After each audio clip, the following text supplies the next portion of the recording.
This morning, Donald Trump said if President Obama releases his birth certificate, he will release his tax returns. That's what he said. In response, the president said, "Oh yeah, well, I promise not to run for a second term if you release that thing on your head." Conan. Time for tonight's rewrite.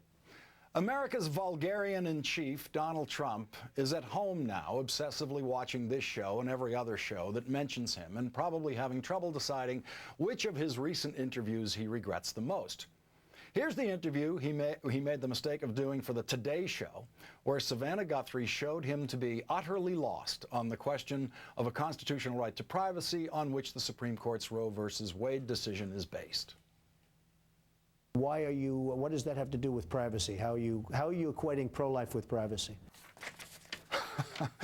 Then there's the one where George Stephanopoulos stayed on him like a prosecutor. George, recognized by I know the State exactly Department. what you're getting at. The facts. For some reason, no, they're not the facts.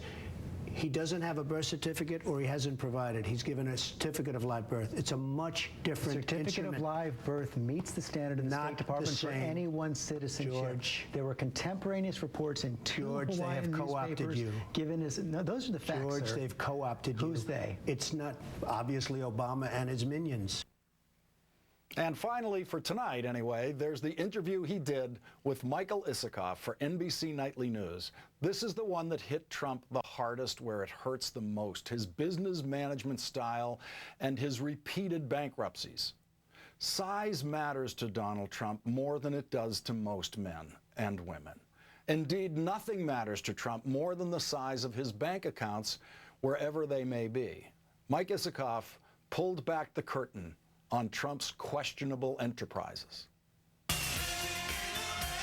Donald Trump says he's a fantastically successful billionaire businessman and would make a good president. I have built a great company. I've done a great job. I put a lot of people to work. But a closer look at Trump's business records also shows high-profile bankruptcy filings, multi-million-dollar real estate deals that went sour, and a trail of ongoing lawsuits accusing Trump of deceptive business practices. The only thing that's brilliant about Donald Trump is his ability to get publicity and to promote himself. In that way, he's a contemporary P.T. Barnum. I don't think I exaggerate any more than anybody else. And it's interesting. It then becomes successful, and everybody says, "Oh, what a great salesman he is. He's the greatest salesman on earth." Excuse me. Don't I have to build it? Trump owns luxury properties all over the world and makes millions licensing consumer products. He's a brand name and a tough boss. Trump rules on his hit show, The Apprentice, now in its 11th season on NBC. And Gary, you're fired. But some critics say his own management should have gotten him fired.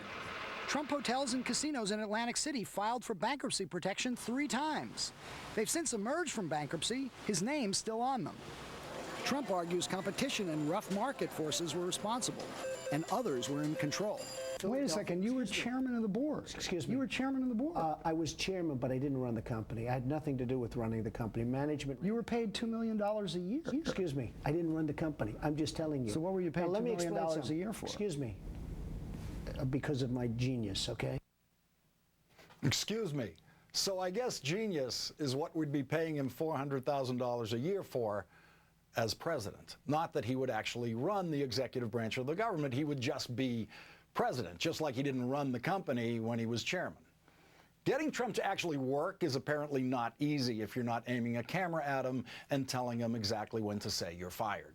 Trump entered a business designed to create more geniuses like himself and actually called it, Trump University.